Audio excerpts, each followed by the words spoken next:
ভয়াবহ বন্যায় ভাসছে কেরল। বিভিন্ন এলাকায় এখনো স্রোতের মতো হুড়হুড় করে ঢুকছে জল।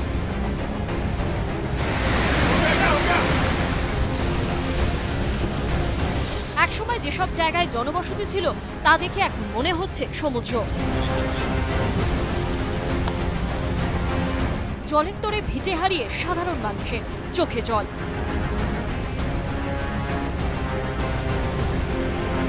রাস্তাঘাট সব জলের তলায়। দুর্গতদের কাছে পৌঁছতে একমাত্র মাধ্যম হেলিকপ্টার।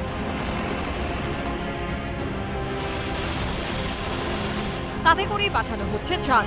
আবার হেলিকপ্টার ব্যবহার করে দুর্গতদের এয়ারলিফট করে নিয়ে যাওয়া হচ্ছে নিরাপদ জায়গায়।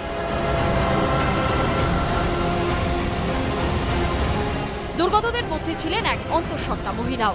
রুদ্ধশ্বাস কায়দায় তাকে জলবন্দী অবস্থায় এয়ারলিফট করেন সেনা। পরে হাসপাতালে ফুটফুটে সন্তানের জন্ম দেন এই মহিলা। কেরলের মুখ্যমন্ত্রী পিনারাই বিজয়ন টুইট করেছেন, ১০০ বছরের মধ্যে ভয়াবহতম বন্যার গ্রাসে কেরল। ১৪টি জেলার মধ্যে ১৩টি জেলা ইতিমধ্যে জলের তলায় চলে গিয়েছে। পরিস্থিতি সবচেয়ে ভয়াবহ আলাপুঝা, এর্নাকুলাম, ত্রিশূর, পদ্মনথিট্টায়।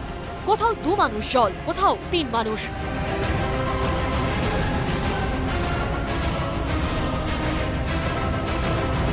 অধিকাংশ বাড়িঘর নিশ্চিহ্ন।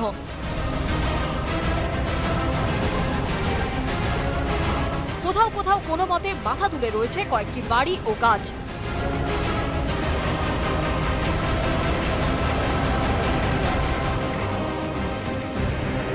জনবিচ্ছিন্ন দ্বীপের মতো কয়েকটি বাড়িতে আটকে রয়েছেন বাসিন্দারা। নেই খাবার, নেই জল, সঙ্গী শুধু অসহায়তা।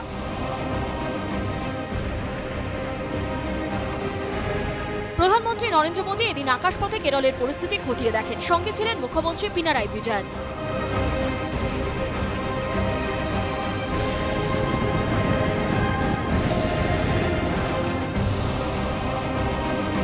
কেরল সরকারের দাবি, বন্যায় এখনো পর্যন্ত ক্ষতি হয়েছে প্রায় ২০,০০০ কোটি টাকা। তারা অবিলম্বে ২,০০০ কোটি টাকার আর্থিক সাহায্য চাইছে। মোদী সরকার বরাদ্দ করেছে ৫০০ কোটি টাকা।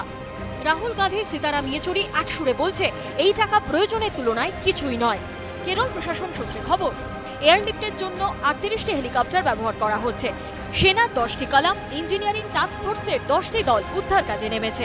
নৌসেনার ৮২টি দল, উপকূলরক্ষী বাহিনীর ৪২টি দল এবং ৫ কোম্পানি আধা সামরিক বাহিনীকেও এই কাজে লাগানো হয়েছে। কেরল থেকে এখনই দুর্যোগের মেঘ কাটার কোনো সম্ভাবনাও দেখা যাচ্ছে না। এখানে আপাতত ভারী বৃষ্টি চলবে বলে জানিয়েছে আবহাওয়া দপ্তর। और 2 दिन के लिए हम लोग isolated type of heavy rainfall का वार्निंग अभी भी चेतावनी 2 दिन के लिए दिया है। फिर भी रेन नहीं होगा ऐसा एक सिचुएशन अभी तो नहीं है, रेन तो रहेगा। কেরলের মুখ্যমন্ত্রী পিনারাই বিজয়ন জানিয়েছেন, প্রতিরক্ষা মন্ত্রীর কাছে আরও ১১টি হেলিকপ্টার পাঠানোর আর্জি জানিয়েছেন তিনি।